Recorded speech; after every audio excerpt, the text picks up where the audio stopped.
कि ऐसा क्यों है। होना तो ये चाहिए, जो जो जो कॉमन सेंस कहता है, या शायद ये वैज्ञानिक अप्रोच, ये रैशनल भी यही कहता है, अगर आप इसको देखें कि पहला वाला जो है आप एकदम तब बगैर किसी गार्ड के आपको वायरस ने पकड़ा और वो फिर उसके बाद फैलता चला गया। दूसरी लहर को पहली लहर से कमजोर होना चाहिए। ऐसा क्यों है कि दूसरी लहर पहली लहर के मुकाबले और गंभीर दिखाई दे रही है, 9 गुना ज्यादा केसेस आ रहे हैं पीक में, और पहले के मुकाबले भयावह क्यों है तस्वीर, कम क्यों नहीं है केसेस, उनका सीरियस होना कम क्यों नहीं है पहले के मुकाबले लोगों का?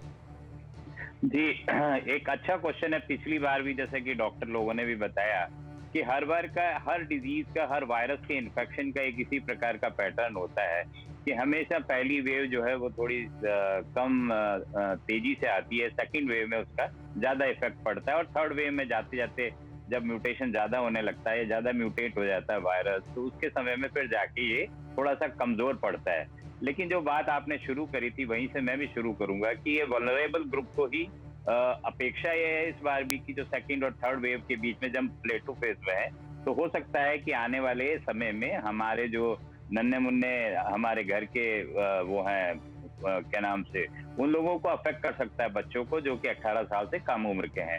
एक तो कारण ये भी है कि उनको वैक्सीनेशन, अभी जो सबसे बड़ी प्रॉब्लम हिंदुस्तान में अभी देखी है वो ये है कि आज मैं एक सीरो सर्वेलेंस की रिपोर्ट पढ़ रहा था, उसमें ये कहा गया कि हिंदुस्तान में जब ये सिम्टोमेटिक बच्चों के अंदर सर्वे किया गया तो उन्होंने पाया कि सीरो सर्वेलेंस के अनुसार 40 से करीब 55%, 60% के करीब बच्चे ऑलरेडी इन्फेक्टेड हैं या उनमें एंटीबॉडी टाइटर पाया गया। तो ये क्या सजेस्ट करता है? ये सजेस्ट करता है कि हमारे बच्चों को ऑलरेडी इन्फेक्शन हो चुका है। ठीक है। अब ये है कि इसकी जो इम्यूनिटी है, जो अपन कहते हैं हर्ड इम्यूनिटी जो कि एक नेचुरल वे में आई है, इसकी उम्र ज्यादा नहीं होती, 3 महीने से मैक्सिमम 6 मंथ। तो ये बच्चे वो होंगे जो अगली वेव बाय द वे अगर आती है, कोई किसी प्रकार का वायरस आता है, तो ये कैटेगरी वो रहेगी जिसके अंतर्गत इनके ऊपर अटैक हो सकता है। लेकिन ये जो कॉन्सेप्ट है हमारे डॉक्टर साहब, ये क्या कंसोलिडेट होने शुरू हो गए हैं? क्योंकि अभी देखिए एक नया टर्म निकला है, वैज्ञानिक भ्रांति।